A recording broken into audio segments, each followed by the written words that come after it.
Good morning and welcome to CPOA's retirement webinar.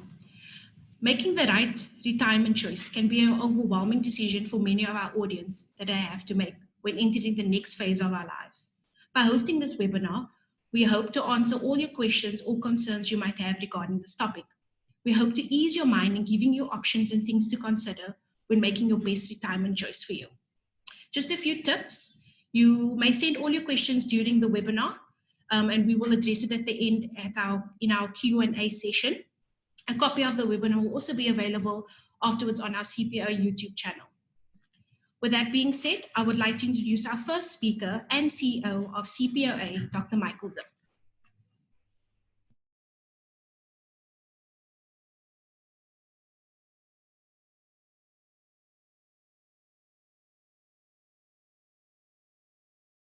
Yeah, the first slide.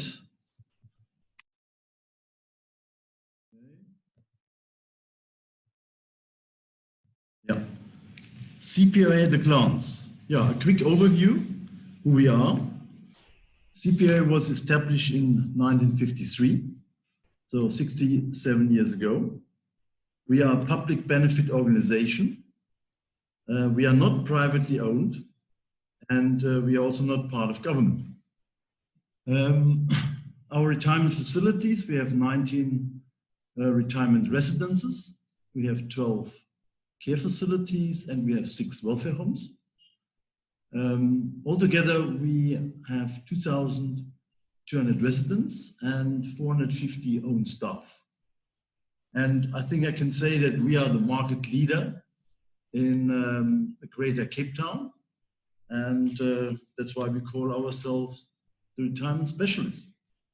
So on this slide, you see it's a map with the location of our retirement facilities.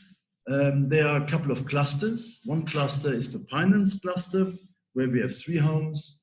Then we have Rondebosch, Newlands, Claremont, with 6 homes, and another cluster in Meadowridge, Plumstead Deep River, with 5 homes.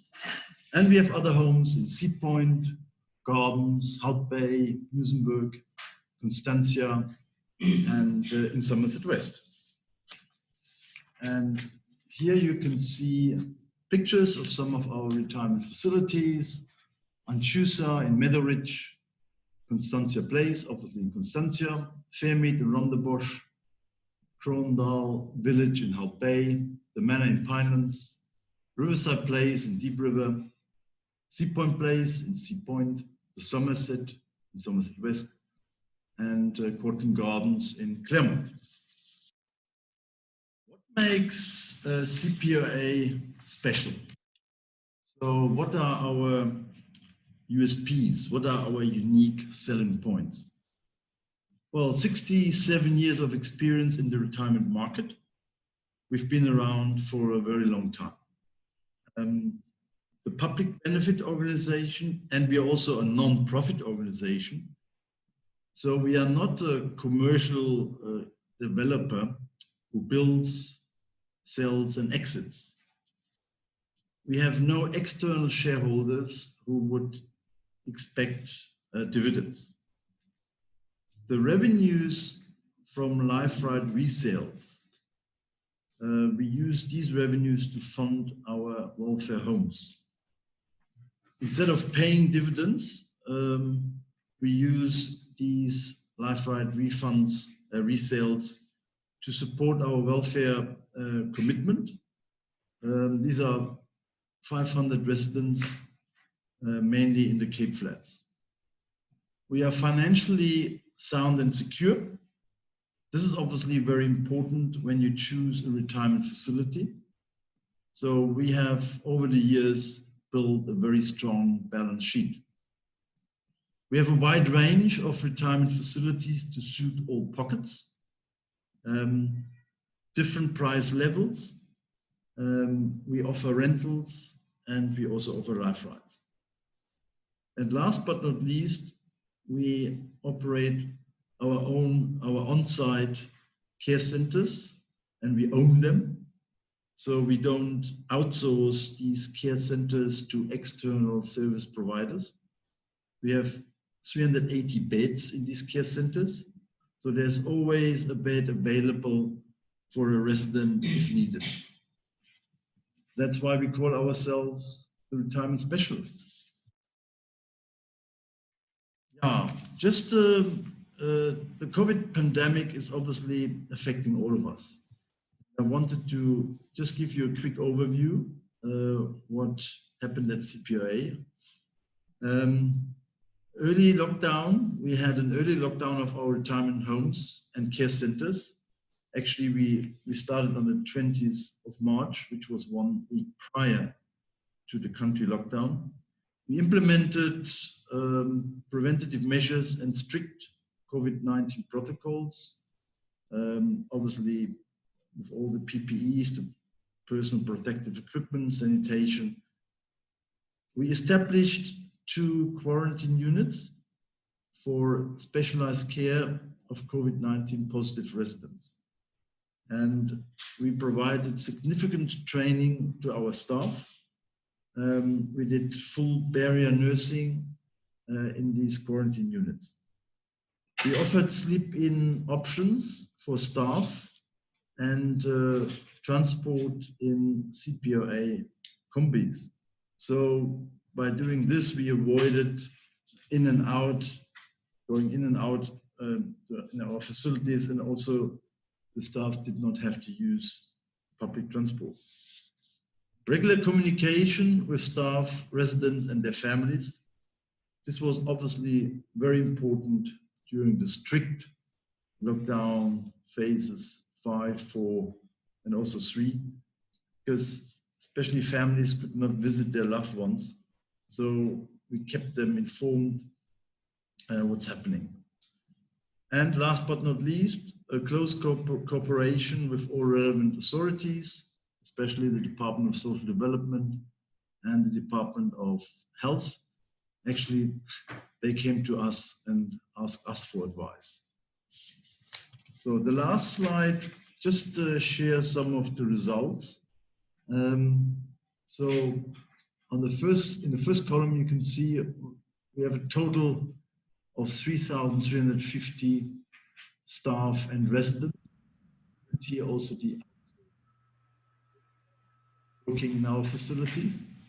So out of these 3,350, we had 369 positive cases. This is the last column.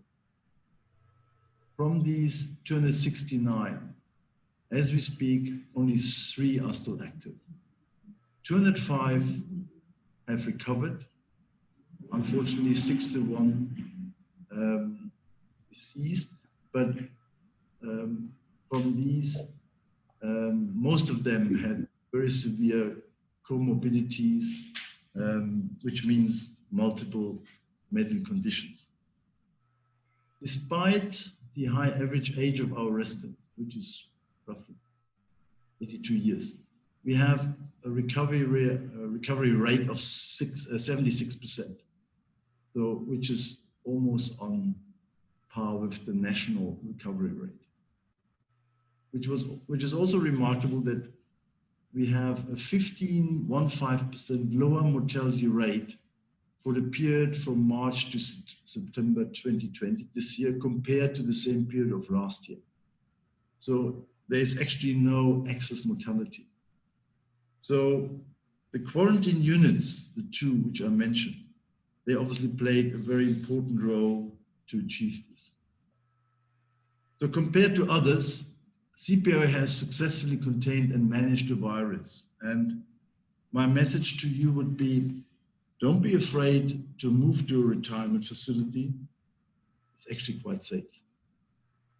This concludes my presentation. Over to you, Veronique. Thank you so much, Dr. Zip, for that insightful information.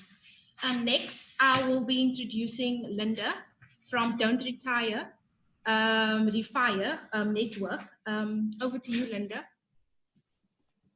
Thanks, Veronique. If you can just start my video for me.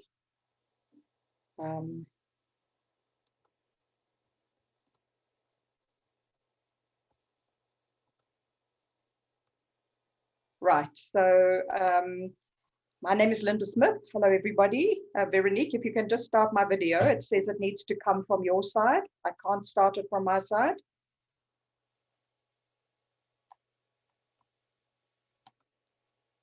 Thank you. Wonderful. It's wonderful to be here with you all today. My name is Linda Smith. I'm a CEO of Refinement Network and 50 Plus Skills. And I'm going to be spending the next 10 to 15 minutes speaking to you about why I believe we need to refire and not retire. And it's mainly because of a number of macro factors.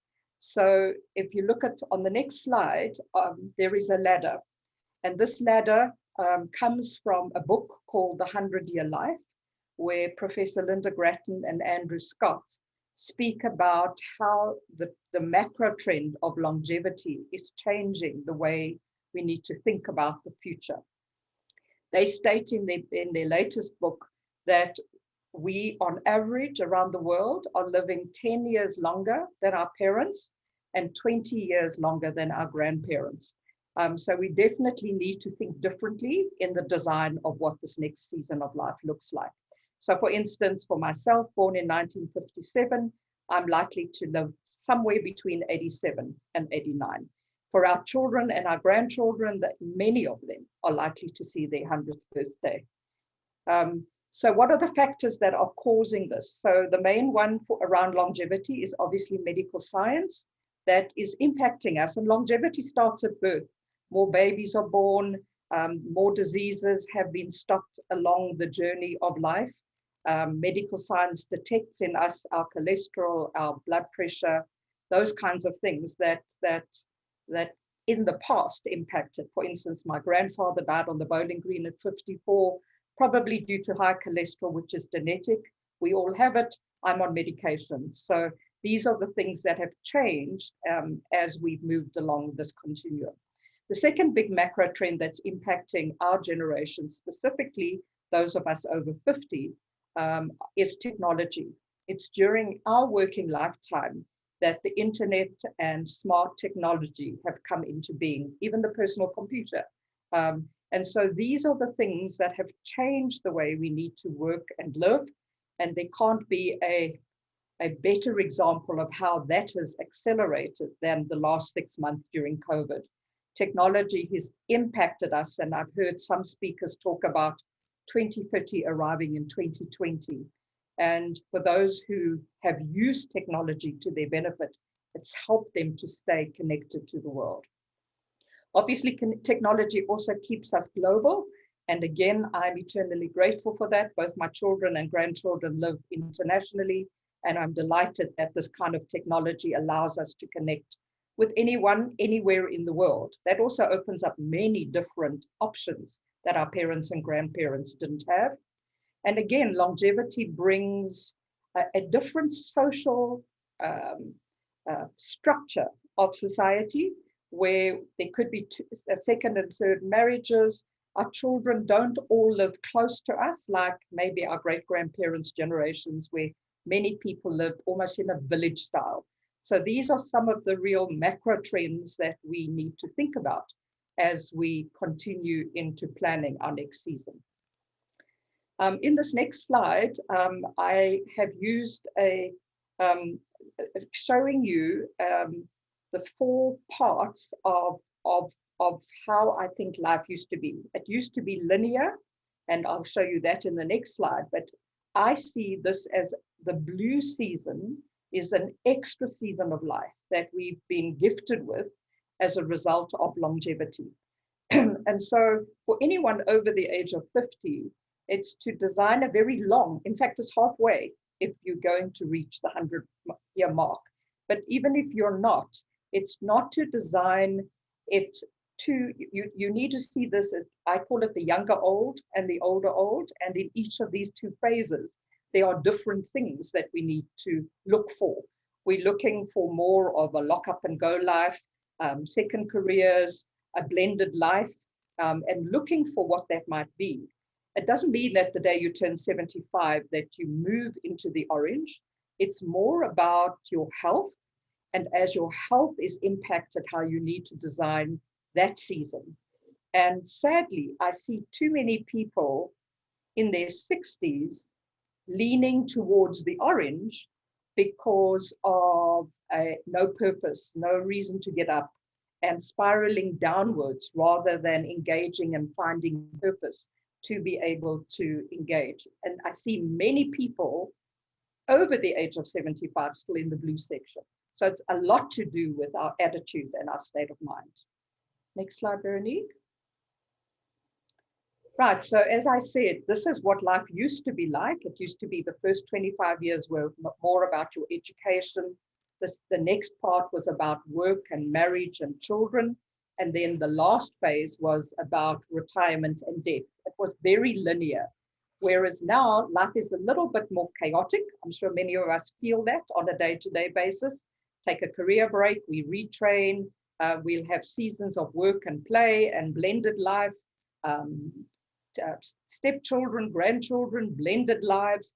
These are all kinds of things that are kind of the side effects of this new way of life.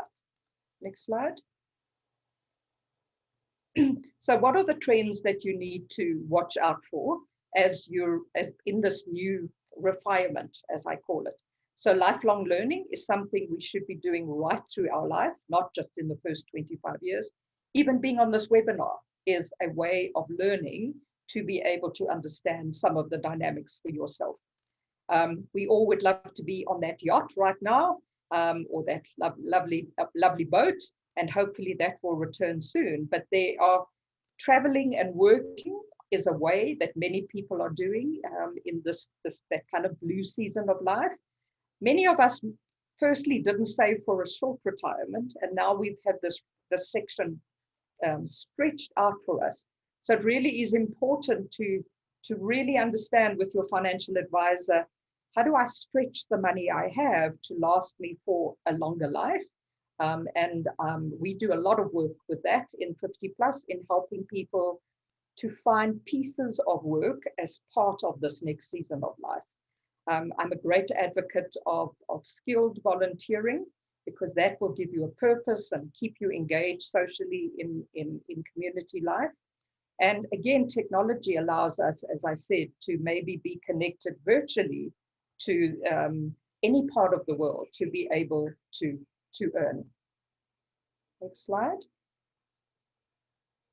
So there are five main emotional factors. If you're watching this call, or even if you're already in retirement and you look at these five, I'm sure you will identify with some of them. The first loss that we have when we move from our profession into the next season may be that if we haven't saved enough, or even if we have saved, that the amount of money coming into our bank account on a monthly basis is not the same.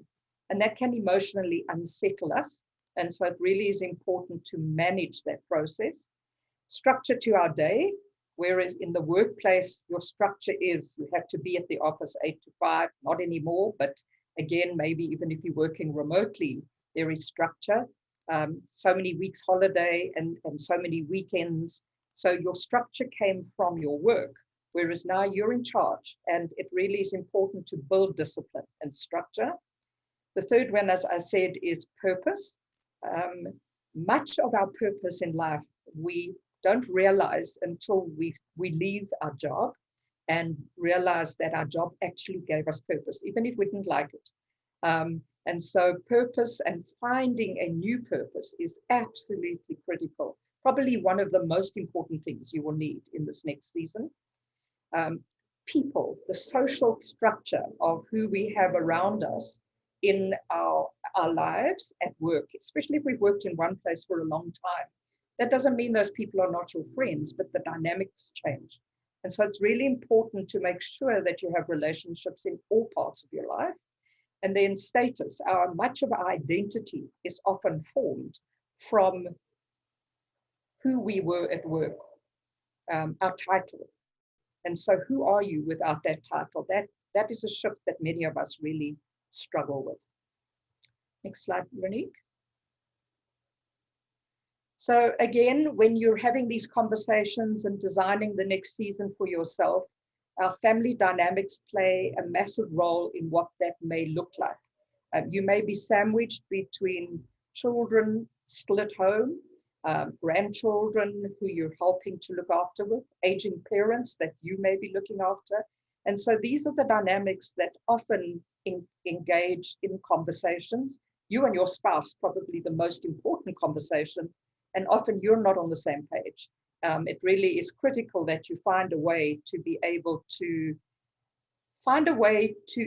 each live your own dreams and your collective dreams together. And so these are the things that sometimes it helps to work with a coach to be able to kind of design what that will be. And so these are critical conversations that you need to have. Next one. Another big question, which mainly is the focus of this webinar today, is where do I want to live in this next season? And so if we're talking the 50 to the 100, it may be two different phases. But again, these are big investments that you need to make. So you need to make good ones. And that's why these webinars are really a great help. So do you want to stay where you are or downsize? Do you want to stay in the city or move into more of a rural setting with family or on your own, into one of the new lifestyle villages or retirement villages, or stay in an intergenerational complex, or local or global? Again, the local or global is often when our children have gone, and I get asked that question often, is why do you not follow your children? And I really feel that our children have their own lives to lead in this season. And I learned these lessons from my mom. She had a number of her friends who followed their children. And just as they arrived, having sold up everything here, the children moved somewhere else. And they were not able to then follow and found themselves absolutely isolated. So it doesn't mean you can't, but you really need to think through these questions very, very carefully. So one of the big questions that I get asked a lot is, so if we're living longer, how do we stretch them? And I'm not going to go into this in detail. You're welcome to contact me if from a 50+ skills perspective, this is what we do on a daily basis. It's helping people to firstly find their purpose and their passion, understand and look themselves in the mirror, find out what skills they've got, learn new skills if you need to. This is about work that you love and work that fits into your lifestyle in this season. So it's not a full-time job, 8 to 5. It's different for each of us. Every one of us is unique. Enough money, not enough money, good health, bad health, different skill sets. And often the question lies in what does the world need? And when we work in an exercise doing that with you, we find that we often can find where our perfect fit is for this next season. Next slide, Veronique. So some of these options, the rocking chair is one we've all dreamed of sitting in for part of our time. But I don't want to sit there for 50 years. I would love to sit there every now and then and have a beautiful view and celebrate life, but I want to be involved and right until my kind of dying day, if I'm lucky. So I talk about living long and dying short. But volunteering, learning skills, cycles or blended lives. It could be a completely new career, something you've always desired to do and now have the opportunity to do. And the gig economy, which I'll explain in the next slide, actually allows us again as a generation to think very differently about this. So if you can show me the next slide, I will be able to explain it. So this new economy and the gig economy really in a nutshell is, on the one side, we've got someone offering a service, and on the other side, you've got someone who needs that service, and there's a piece of technology in the middle that connects these two. So Uber or Airbnb are a great example of that, but there are hundreds of different opportunities, from filling in research to selling secondhand goods to if you have a passion and a purpose, you'll find something in the gig economy. And it doesn't mean it has to be local. It could be international and you're working just from your cell phone or your computer. So again, there are lots of opportunities opening up because of technology for this generation. Even for us within the retirement village scenarios, we use many apps and tech to be able to improve the services that are on offer. Next slide. One last slide before I finish off is basically leisure is a critical part of this season for all of us. And I really want to you to think deeply about your own leisure menu as you in your season. It's about a range of leisure that helps you to stay active. So the 6 mainly are social leisure, spectator leisure, creative leisure, intellectual leisure, physical leisure, and solitary leisure. And it's almost worth kind of journaling and looking at your own life to see which ones of these you do on a regular basis and which one is missing. For me, the one that's often missing is the creative leisure. And I need to almost encourage myself to do something in that, and yet that opens up so much opportunity into the others. For many, it's the solitary leisure. People don't like being alone. But again, finding a way to be able to do all of these things in your life will make this season a rich, refined season. And so at the end of the day, what is really important is that each of us are unique, and we need to pick up our own paintbrush to paint our own masterpiece, because there are many options for you. There are many things to think about, but the richness of what your masterpiece will look like will depend on the energy and the effort that you put into it. And I really want to encourage you to use this. It's an exciting new chapter for you. And we need to see it as a new sunrise, not as a sunset of your life. It could be another 20 or 30 years. So please don't just sit on the stoop.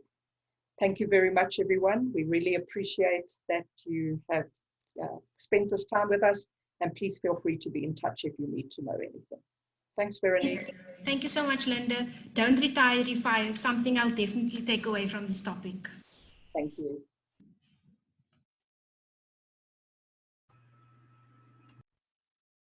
I would like to introduce Sister Louise next, our Nursing Service Manager at CPOA.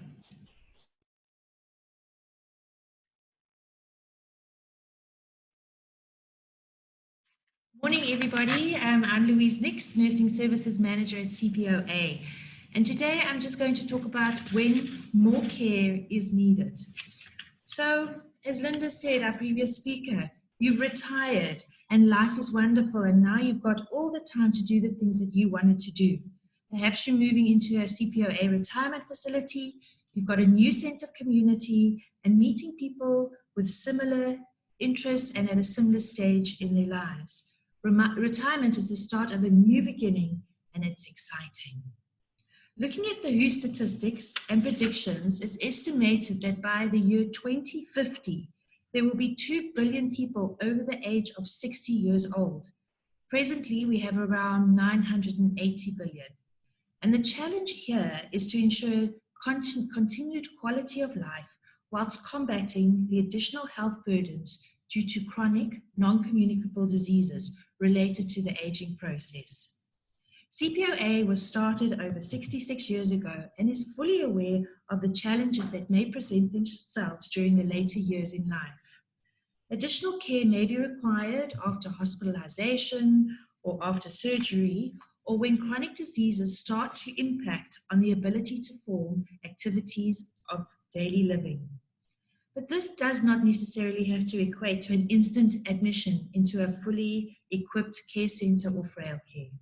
At CPOA, we certainly understand the innate need for people to remain at home in their own personal space, but we have to ensure resident satisfaction, quality of care, and most importantly, the safety and security of the resident. CPOA managers are passionate people who strive to create strong relationships with the residents as well as their family members and loved ones.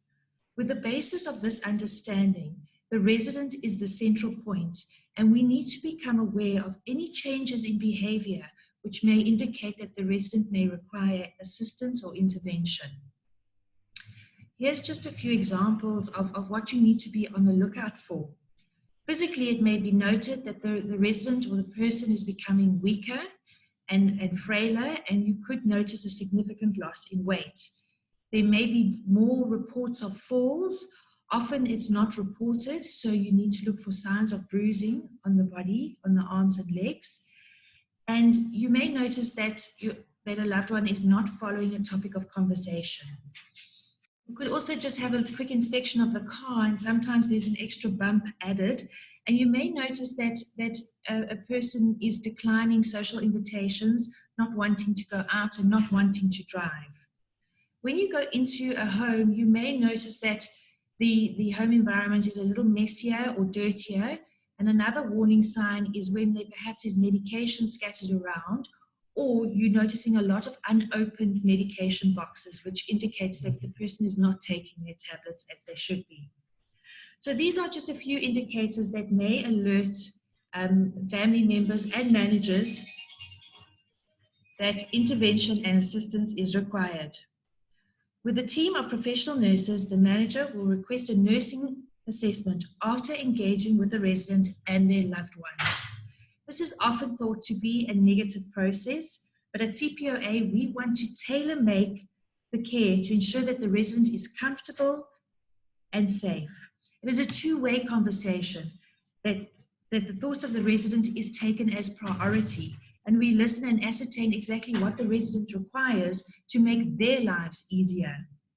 We have made provision in our offerings to allow for minimal care when required, and then to increase the care as a resident may need it.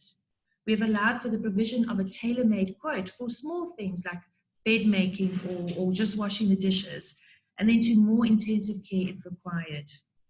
This specialized and personalized program allows for the slow and gentle introduction of care into the home environment, because it can be quite overwhelming when you've got one person in your space all day.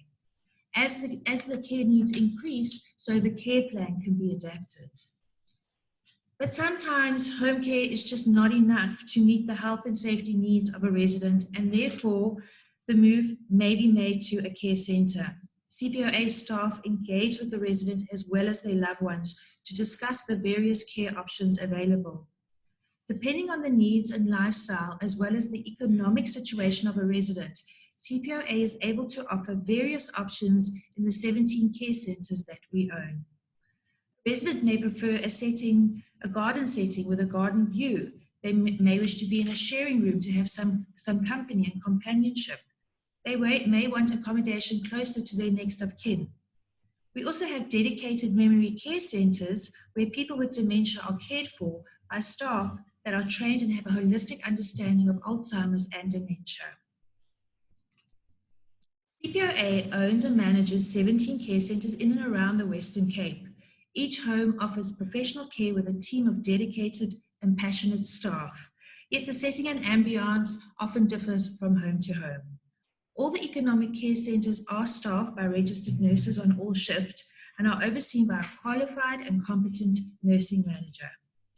The care centers offer twice daily activities, including things such as gardening, physical activities, baking, and many more. Our care center is focused on the resident and their well-being, and providing care in a homely setting with safety being a top priority. Each resident is an individual with their own likes and dislikes, and we take this into consideration when formulating our care plans. Wherever possible, we try to accommodate what the resident was used to at home. For example, having daily walks, or perhaps they prefer to have a shower in the evening as opposed to the morning. We also understand that a resident is a very significant member of the family circle, and we always wish to include loved ones and family members. Managers avail themselves to have family meetings to discuss changes in care, and we also believe in a multidisciplinary team approach. So we like to include all the role players, for example, the geriatricians, the GPs, and physios, and whoever else is assisting in the care of this resident. CPOA is very proud to have 5 memory care centers as part of their portfolio. People diagnosed with dementia often require specialized care. Our staff have been trained and educated in areas of nursing and caring specifically for dementia residents. They have an insight and understanding into the challenges which may occur. Here are some examples of how our staff are just trained and tuned into a resident. Communication. So we like to create a positive mood when communicating with all our residents, not only those with dementia. And this involves the nurse looking at her own attitude and her body language, always remaining respectful and making use of exaggerated facial expressions, and also monitoring the tone of volume of their voice. We like to maintain a peaceful and quiet environment. And we always, when communicating, try to state the message clearly and rather offer an alternative as opposed to an open-ended question. We have to display extreme patience during conversation, and we just have to allow the resident to take time to answer. So there's no rush and no pressure. And then after you get an answer from the resident, just offer reassurance and affection.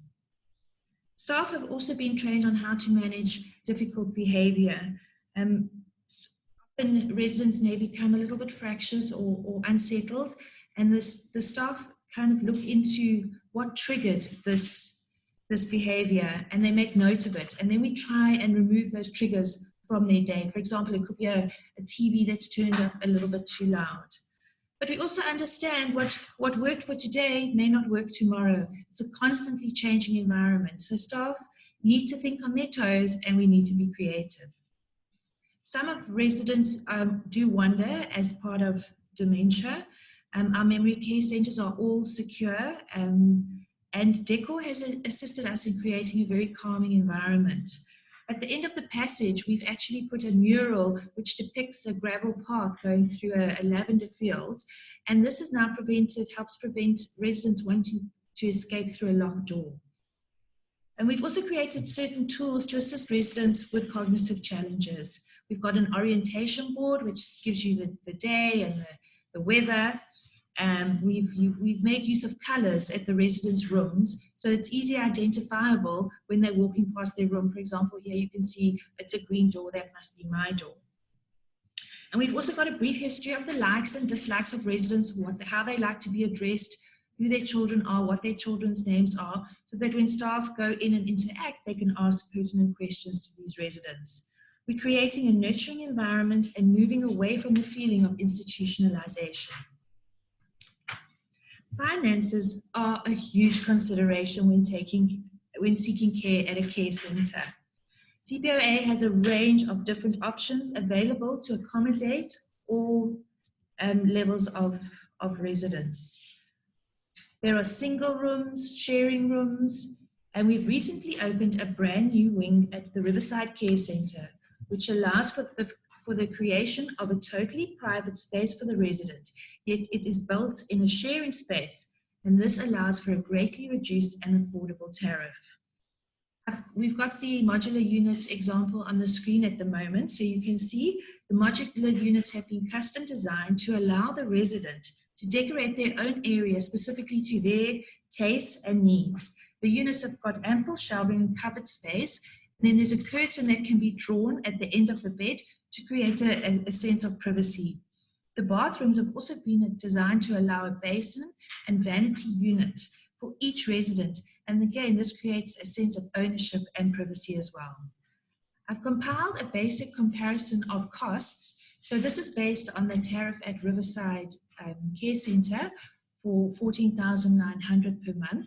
But often when you think about a care center and you forget to compare it to what you're paying for at home. Sure, you've got your rent and your bond, but then you forget the little extras like the security company, your electricity, your water, and food for the staff that you may be employing to assist you with your daily activities. I put an amount here for carers of $16,000. Remember, if you're having 24-hour care, the caregivers need to have time off as well. So sometimes you're working with 2 shifts, and sometimes you may be working with 4 shifts because you need cover for day and night. Carers through an agency can cost up to 30,000 Rand per month, but some people do make use of unskilled carers, but again, this can obviously create risk to the residents.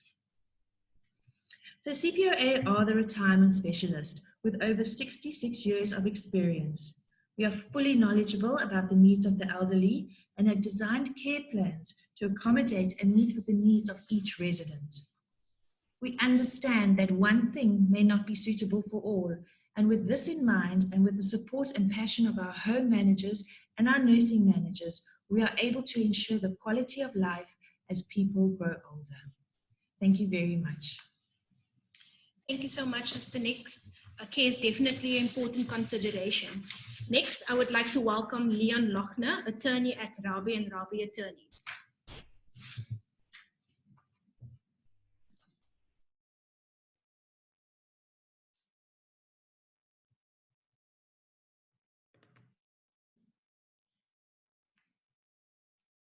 Thank you very much, Veronique. First slide poses the question, what is a life right? Now, I couldn't find any definition in legal literature, so I Googled it, and the first hit that came up on Google is the following. It says a life right is a way of purchasing the right to live in a specific unit in a retirement facility. It gives the purchaser the security of tenure for the remainder of his or her life, and essentially a life right scheme, housing product, an insurance policy, and a worry-free existence rolled into one. I think that's a pretty accurate description, but as a lawyer, I must make it a bit more complicated and refer to the legislation that applies to the retirement industry in South Africa. Now, retirement villages or schemes are controlled or governed by the Housing Development Schemes for Retired Persons Act. This act became law on the 1st of July 1989. Now, it contains a different definition of what a life right is, and it really comprises two components. Now, if you look at the definition, it firstly refers to a housing interest, and by way of simple comparison, that would be the unit or apartment that you would occupy. And then the second component is the right of occupation. Now, those two combined in legal jargon would then constitute the life right. You have the housing interest that you have and the right that you purchase to occupy that housing unit for the rest of your life. Next slide, please. Now, there are definitely advantages in purchasing a life right at your retirement stage rather than more conventional and traditional forms of property ownership. Now, if you look at the first item there on the slide, which refers to transfer duty. Now, if you acquire a property and you register it in your own name, either as in the sectional title scheme or freehold, you pay transfer duty. Now, presently, the threshold is the sum of 1 million rand, and any purchase over and above that amount is subject to transfer duty. It starts at 3%, and then it carries on in an upward scale depending on the value of the property. I've just worked out if you would buy a property or life right for the sum of property for the sum of 2.2 million rands, say a 2-bedroom sectional title apartment at Riverside Place, in a conventional sectional title scheme, the transfer duty alone would have been 66,000 rands on that apartment. Then, in addition, you would also have to pay conveyancing fees. Conveyancing fees on tariff based on that purchase price would be 34,000 rands, and then plus VAT, odds and ends. So immediately you will see there on that value there's a saving of 100,000 rands compared to life rights. Then the third issue is VAT. Now, the CPOA as a non-profit organization is VAT exempt in the sale of life rights. In a normal commercial developed retirement scheme, you're looking at VAT at 15%. on the sale of the property. So that obviously is also an added expense that you don't have in the case of life rights. Now, the fourth item there is the question of special levies. Now, in the Housing Development Scheme for Retired Persons Act, no provision is made for special levies. In fact, special levies may not be levied in terms of the regulations to the Act. Sectional title, on the other hand, do allow for special levies to be raised in cases where unforeseen expenses are incurred for maintenance or upkeep. And with the recent introduction of the Sectional Title Management Act, there is an obligation on the body corporate to actually maintain a reserve fund of 25% of the total value of the levies budgeted for a particular year. So with the CPOA, you know what you pay for. Your levies must be specified in terms of the contract for a certain number of years in advance, and we'll get to that when we deal with that specific issue. The question of flexible pricing, I think Kulani would probably be the better person to explain that to you. I do know that the CPOA has various options of how to structure a purchase of a life right, profit sharing at the end, and etc. As I've previously said, item 6, CPOA is a non-profit organization with commercial developments of retirement scheme. Once the last unit is sold by the developer, then the developer moves out of the picture, and the sectional titles body corporate would have to appoint a managing agent to manage the scheme. And often these managing agents are not really equipped to deal with retirement villages. So the CPOA has many schemes that it operates, and it obviously has the distinct advantage there of being able to deal with the specific needs of people who live in retirement villages. 7, the CPOA obviously have those care centres available, and they have the economies of scale to their benefits. Sectional title retirement scheme who operate on their own obviously do not have those benefits of operating care centres with multiple schemes that are prepared or able to accept people to care for. Item number 8, that again refers to the planning stability. As I previously said, the levies must be determined, and in the contracts, which we'll come to later, there must be it must be specified for a number of years in advance what the levies would be. So there's a certainty on the part of the purchaser who buys into a life right scheme. Then the risk, in sectional title schemes, obviously the owner carries all the risk to his or her unit, except for those issues that are covered by the body corporate. With the CPOA life rights schemes, they cover, the owners do not directly carry any risk other than that what is contained in their own units. And finally, item 10, the maintenance and upkeep of the owner of a sectional title unit is entirely for his or her account. With the CPOA, the maintenance is carried on by them. So, next slide. I've already referred to the act that regulates the retirement industry in South Africa. I'll go into a bit more detail as to what protection this act provides. Firstly,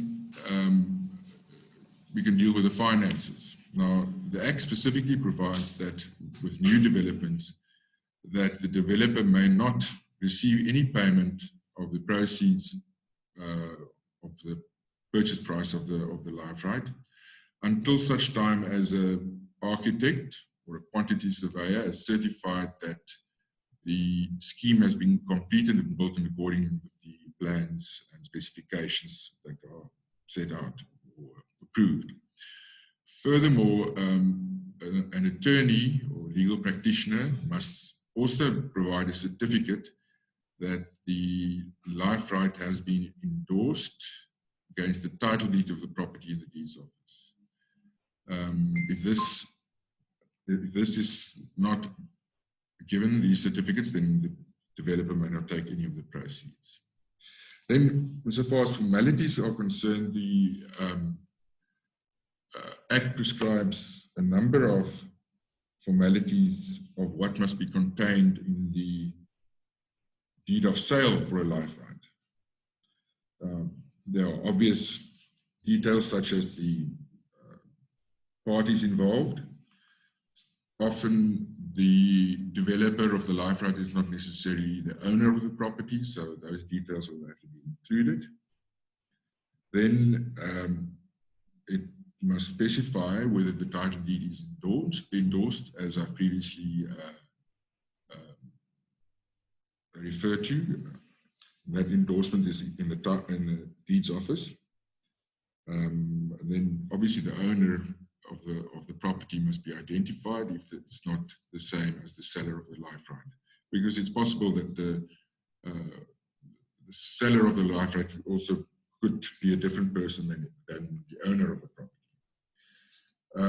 Then the Act also prescribes that if there's a bond over the property, the outstanding value of the bond must be stated in the contract, and it must provide for details as to how the proceeds of the sale of the life rights will be applied in reducing the amount of the bond. Then, if the land is free of a mortgage bond, then the Act provides that the contract must say, or must provide for an undertaking by the seller that it will not again register a bond over the property, and thus encumber it to the detriment of the owners, the life rights. Then, if it's a new build, the contract must also state when the date of occupation will be, and that date may not be more than 2 years from the date that you sign the contract. Now, the reason for that is certainty that the person who buys into the scheme has the necessary time to organize his affairs, sell his own property, arrange for moving, etc. Date that cannot be moved around, and the seller is obliged to comply with that date. Furthermore, as I've previously referred to in levies, the contract must also provide for an estimate of the expenses to be incurred in the management of the scheme, and that estimate must be for 3 years in advance. That also, again, affords some certainty to the purchaser of a life right, plan his financial affairs, and obviously see whether he has or her has necessary financial ability to afford the purchase. This also is coupled together with a provision that must be in the contract regarding the levies. The contract must provide an estimate of the levies for a period of 2 years from the date that occupation takes place. If there's any, if insufficient provision is made for the levies, then the seller would carry the excess, and the purchaser would not be liable for that. Then the Act also provides for provisions that may not be in a life right contract. And I will just give you a couple of examples. Firstly, there may not be a provision in a life right agreement that exempts the seller from any liability for for acts of negligence, omission, or misrepresentations made that are not later found to be true. Then another provision that may not be in a life right agreement is an exemption on the part of the seller that does not obligate him to indemnify the purchaser of the life right against any form of eviction. That's obviously a very important to give security of tenure. Then another clause that may not be in the life right agreement is a clause that assigns or provides the seller of the life right the right to assign his obligations to a third party. Now, often in commercial developments that may take place, but in the case of the CPOA, that would probably would not happen. The CPOA remains the owner of all the properties that it develops life right schemes on. Then finally, insofar as clauses that may not be in a contract is concerned, if you have the so-called roadwork clause in a contract, that's a clause that allows in normal sale agreements for the purchaser to forfeit the deposit that he or she paid in respect of a purchase agreement if he or she doesn't want to continue with the contract for any reason whatsoever, if it's not suitable anymore, or if circumstances have changed. Now that clause in a life right sale is always subject to a court scrutiny to either reduce the penalty, the forfeiture clause, or to even exempt the person from having to forfeit a deposit if they cannot continue with the life right agreement. Then a very important aspect that the Act provides protection on is the security of tenure. Now, firstly, the holder of a life right is given the same protection in the Act as a person who registers a long-term lease against the title deed of a property. In South African law, the principle is here goes before sale. So the life right is always stronger and trumps the sale of the property. So even if the person, the owner of the land, sells the property, the life right holder will still have security of tenure for the remainder of his or her life. Then another important aspect is regarding the sale of land is that it can only be sold without being subject to the life right if 75% of the life right holders in that particular scheme agrees to the sale of land. It may be that circumstances change and a particular scheme is not well suited for the particular area. Certain developments may have taken place that the retired persons no longer like, and they would therefore want to sell. But if that 75% of the people agree to a sale, then their claim to the proceeds of the sale of the land ranks above that of a mortgage bond. Banks usually give mortgage bonds, and banks are usually first people who get paid out if a property is sold. But in the case of life rights, the life right holders would have first claim to the proceeds of the sale, and the Act provides furthermore that proceeds must be at least the same as what they originally paid for the life right in question. So at least capital is guaranteed. I've already referred to the endorsement of the title deed, and that no consideration may be taken by the developer or the seller if that endorsement is not in the title deed.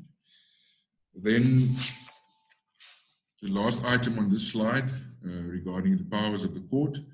The court may grant a wide variety of relief for life right purchaser if the contract contains clauses that it may not contain, or if the contract does not comply with all the formalities prescribed in terms of the Act, then the court can either grant the contract null and void, it can impose grant relief to the life right purchase to withdraw from the contract, and provide for other relief such as rectifying the contract to comply with the Act. This is all at the choice of the purchase of the life right. Next slide. Oh, is that the last slide? Okay, well, then I have nothing further to add. And thank you very much for allowing me this presentation. Thank you so much, Leon. Very interesting topic. Next, I would like to introduce Kulani Pukwana, our Chief Financial Officer at CPOA.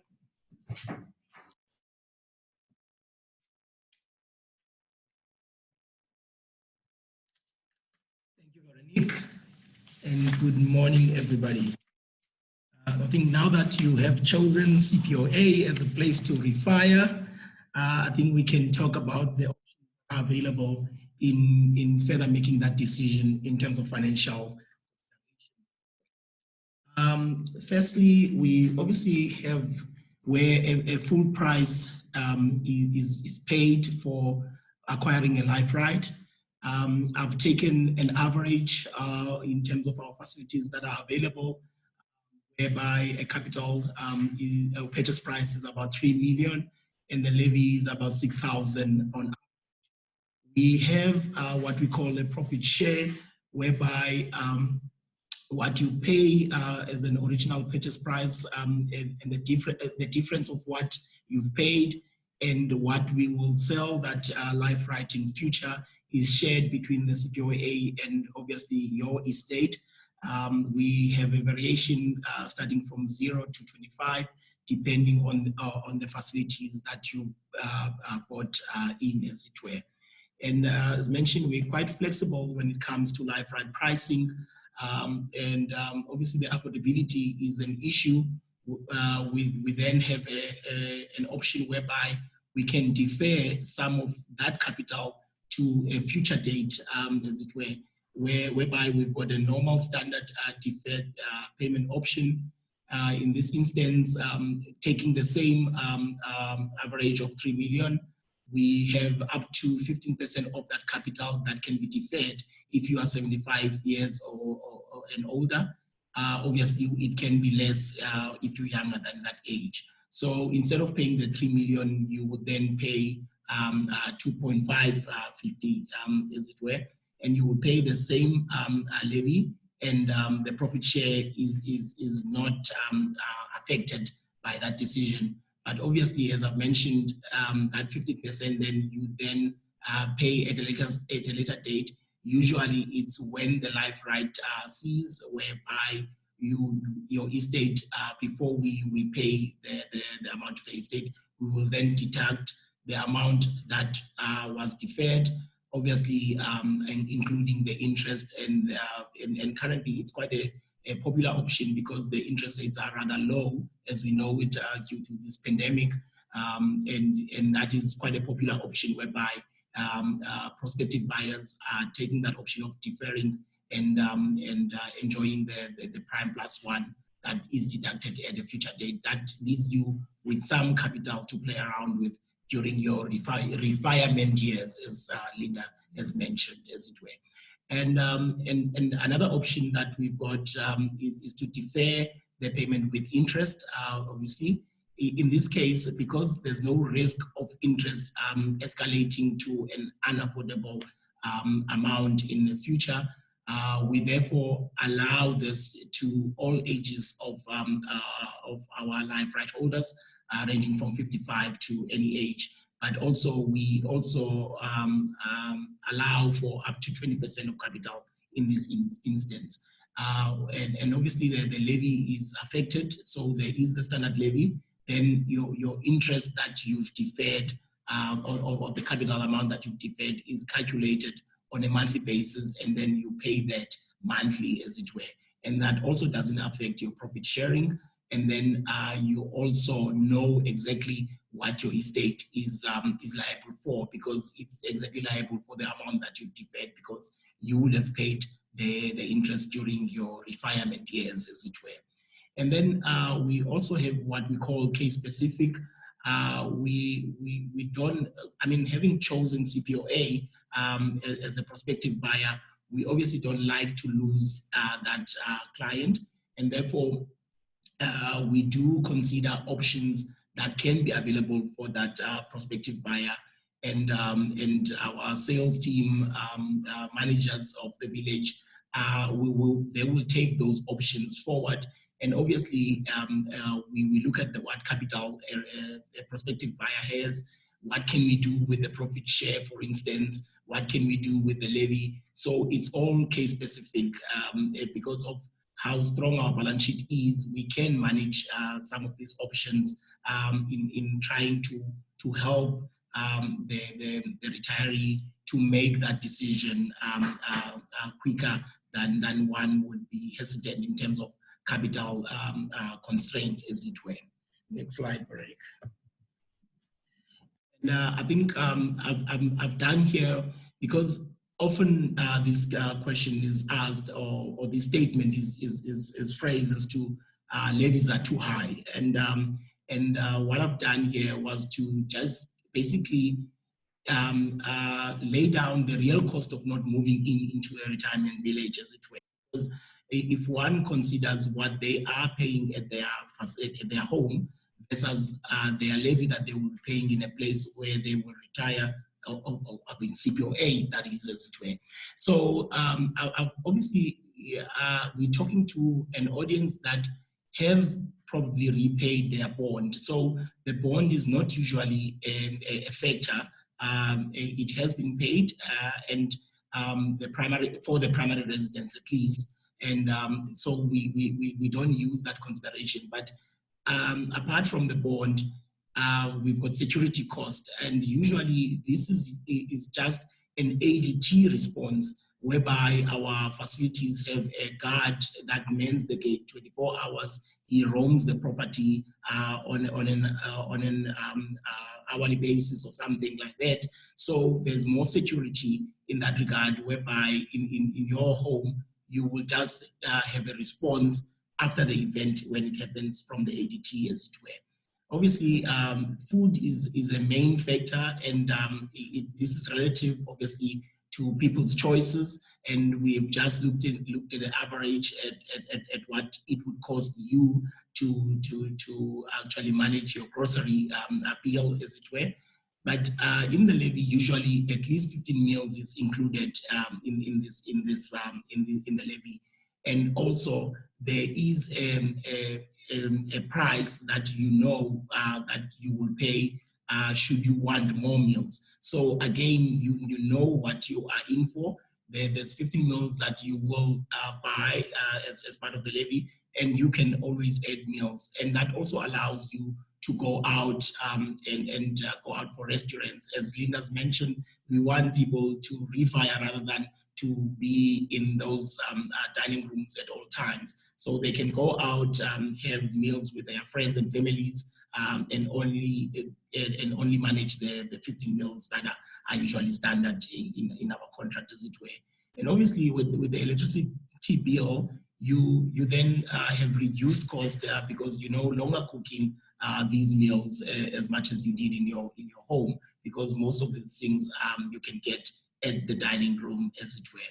And people tend to forget these things, whereby data does cost. I know I've got an uncapped data because that's probably the best because then you don't have to worry about additional cost at any given time, because we know we've got Netflix, we've got all these other things that we do with these times in terms of social media. So data does cost money, and unfortunately, it hasn't reduced as much in South Africa. But in our environment, these are included in your levy. You can talk to your family, have that Netflix account without worrying for additional cost in that regard. And telephone rentals is another option, because I know we still sometimes want that line telephone, as it were, even though some people prefer cell phones. But these, you will have this included in your levy, and obviously pay for the usage for the calls, as it were. And people also tend to forget that in their primary residence, they also need to maintain their property in terms of garden maintenance. You've got pool that you need to look after. You've got your veggies that you need to look after. And this is based on just a standard size property. And obviously, properties range from 450 squares to as much as 4,000 squares. So one can think of maintenance in a bigger property. This will go sky high, and in our levies that's included. And repainting your property, because you also don't want your primary residence to look way back in terms of your neighborhood, as it were. So you need to put these monies aside in order for you to be able to paint your property every 5 to 7 years, depending on your nature, as it were.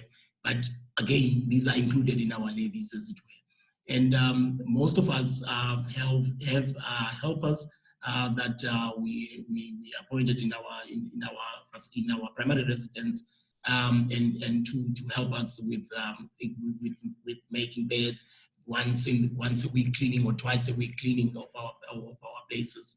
And these cost money, as it were. But obviously at CPOA, there are facilities that these are included in the levy, but where they don't, they quite at a reduced rate, as it were. In insurance, you would have to insure the property if you are in your primary residence, whereas at CPOA, you only insure the contents of what's inside your unit, as it were. And rates also, and I've taken again a standard size property here in terms of rates, and depending on your size of the property and the value of the property, we know that these rates can be as high. But again, these are calculated and included in your levy in our establishment. So it then makes sense that or one sees it at the end, once all these are put in comparison, that perhaps the levies are not as high as people think, as it were, because we ought to bring in quite a lot in consideration when we make that decision. And these are, and people tend not to do that, because we quickly deal with things that we know that we pay for, but sometimes there are these hidden costs that are either done once a year or every 5 years or so. So one needs to sort of prorata those into their monthly bill to know what is the actual monthly cost that one incurs every month, as it were. So this then makes it easier to make that decision, even though on the face value, one would say a levy is high. And I think that's just it for me, Veronique, and we will take questions at a later stage.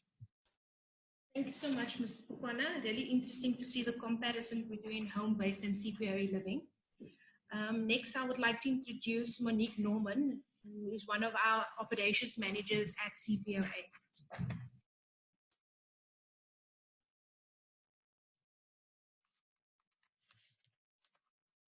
Good morning, everybody. How can we assist you to make the right choice? When are you ready to make the change?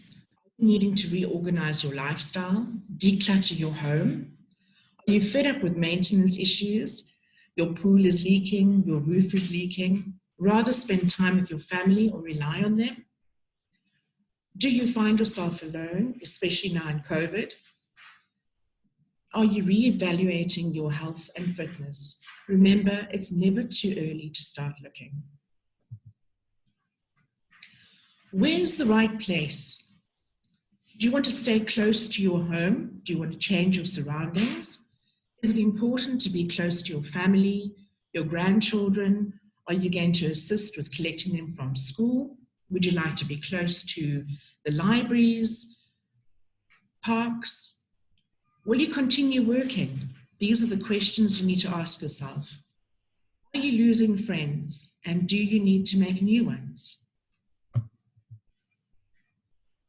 If you're looking at choosing a retirement facility, what do? You need to be honest with yourself. How much space do you actually need? Are you living in 2 bedrooms or 2 rooms and the rest of your home is locked up? Do you find yourself working between your home and moving around? Are you needing a care center on site? Even if your spouse don't need it at this point in time? Do you both still drive? You need to check the proximity to shops and restaurants. Do you need to assess your level of independence?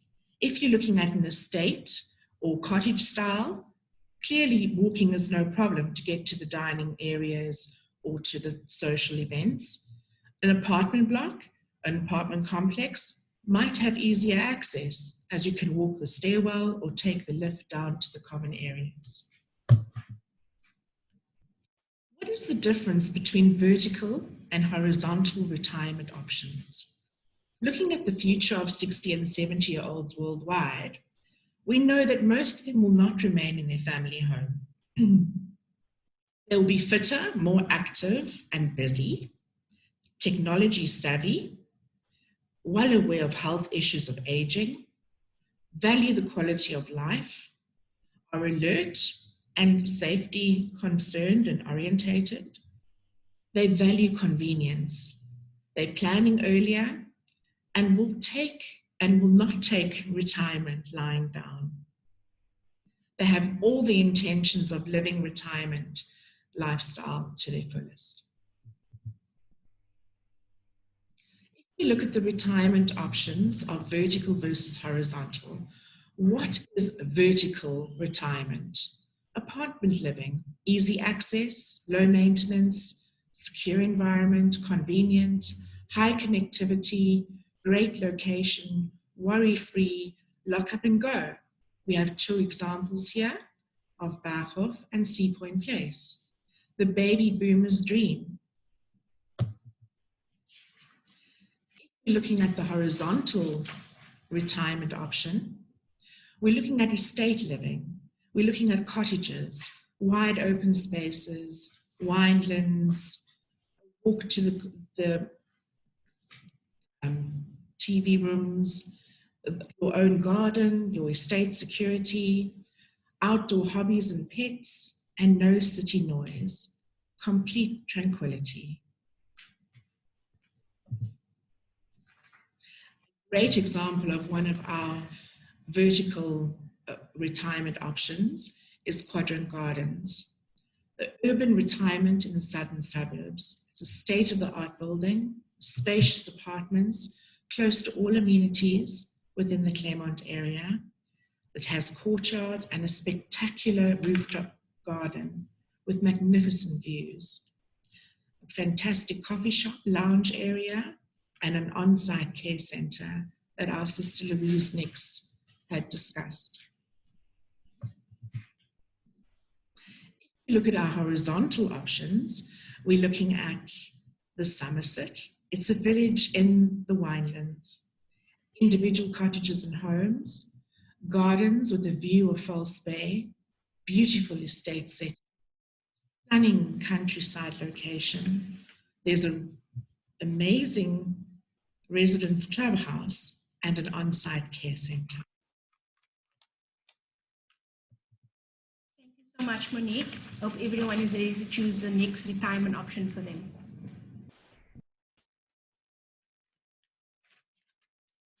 With that being said, it sums up our retirement webinar, and I hope the webinar gave everyone clarity on concerns about making the right retirement choice.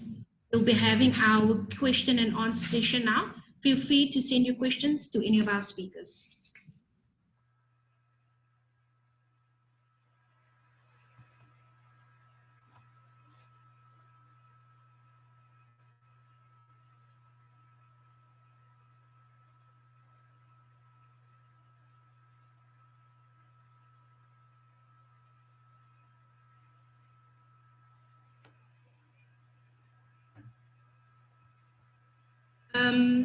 So we have a few questions.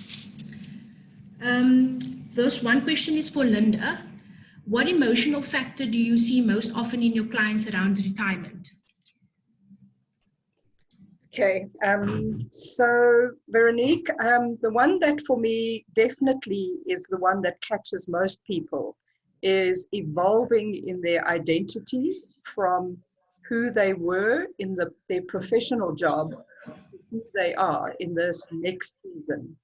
And so it's not a process that changes overnight. And many of us don't think about it much before our retirement. And I often use the analogy of a marriage. It's the same as the bride focuses on the day of the wedding and all the planning and doesn't think about the 30 years or the 40 years beyond the day. And so for people, especially in a profession where much of their identity is tied up in who they were, and they focus that in many cases on no longer enjoying the work. They focus on, I can't wait for the day I retire. But they don't think too much about who they'll be and what they're doing beyond that. And so it's a process that needs, and each of us is different, so we need to navigate it. Thank you, Linda. Somebody asked if there will be recording of the presentation. Yes, there will be. It will be on our CPOA YouTube channel. I will also communicate this via emailer for all attendees. Mr. Nix, what is not included in the care center tariff? So as discussed during the webinar, all your basic things are included, are the food and all the running costs. What is not included is the medical consumables. So those are things like bandages and plasters. Any medication that the resident is receiving is not included. Your toiletries are not included, and the incontinence products, if those are required, that is not included in the tariff. Thank you. Next question. Is there only one pet-friendly option, which is Riverside? Monique? At this point in time, Riverside is pet friendly, yes. Okay, thanks. Maybe let me add, we have more pet-friendly facilities like Somerset, and in some of our retirement facilities, even if it's a vertical apartment block, the ground floor, where normally we have access to the garden, this is normally pet-friendly. Okay. This is a question open to all of the speakers. Is there a limited time for occupation in a year? That is, do I need to be in a physical occupation for a particular period every year? I would like to be in SA for 6 months and keep my flat in London for 6 months as well. Is that okay? And without life rights? The levy is ongoing and the lock up and go is fantastic. So you can live as a swallow 6 months, in Europe and 6 months in Cape Town, and there's no problem with that at all. Okay.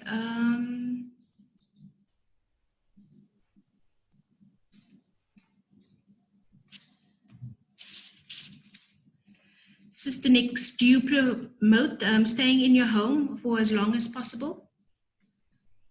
I think, the bottom line is that, as I mentioned, it's the safety of a resident that is important. So if we're finding that a resident isn't safe living alone, then we would, advise them of the steps to follow to go into a care center. We have the offerings available to enable people to remain in their home and to be assisted with their activities of daily living. So, but there does come a point, I believe, that, when safety becomes an issue, that we really have to start looking at alternative options. But as I did say, we do have options to promote and support a resident to remain in their home for as long as possible. Thank you. The next one is for Leon. Can I purchase a life right on behalf of my parents? You may purchase a life right on behalf of your parents, but the life right will terminate once they pass on. So it's only there for the nominated people who, in terms of the contract, for the duration of their lives.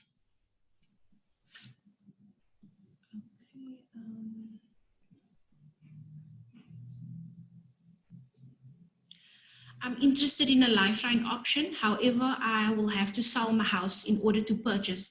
How can we assist?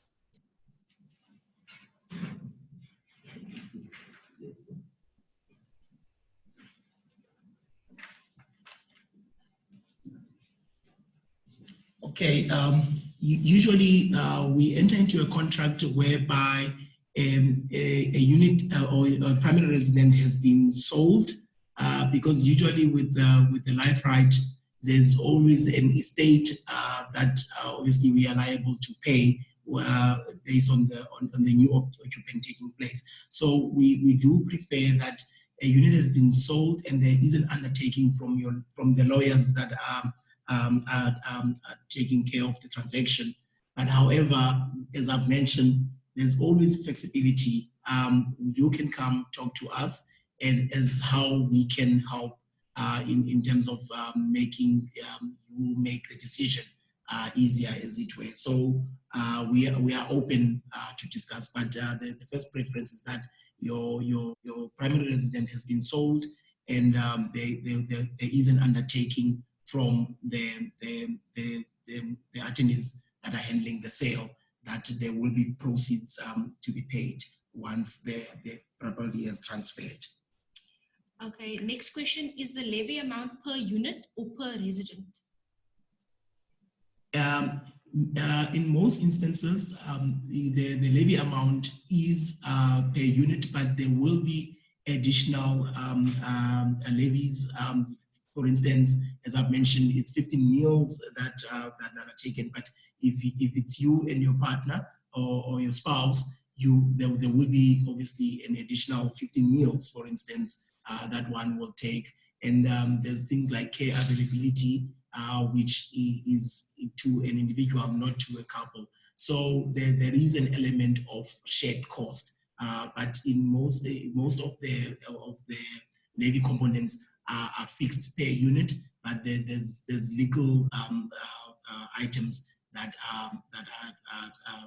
require additional levy for couples, as it were. Okay, another one attendee asked, will my 35-year-old son that is residing abroad be able to stay with me 1 or 2 months every second year? You allow that. It is important to discuss this with the village manager on site. It is also important to know that family members cannot live with you in your premises, but they are more than welcome to visit. We normally look at a period of about 3 weeks as a maximum, and then look at alternate accommodation for the family members if necessary. Thanks. Are there any special levies at CPOA that can happen in sectional title properties? No. I think the quick answer to that is no. I've been here with CPOA for the past 15 years and we haven't had any special levies arise. And I think Leon has also mentioned that there is a possibility in the sectional title format, but whereas that risk is minimal when it comes to CPOA. I see many people have been sending questions. We will be sending out a communication of the frequently asked questions, and we will address many other questions that you guys have been asking. So thank you so much for attending our webinar. Just handing over to Monique in closing.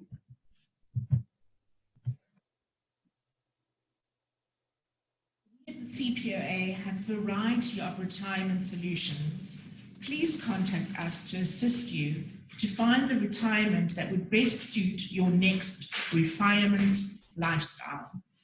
Thank you so much, everyone.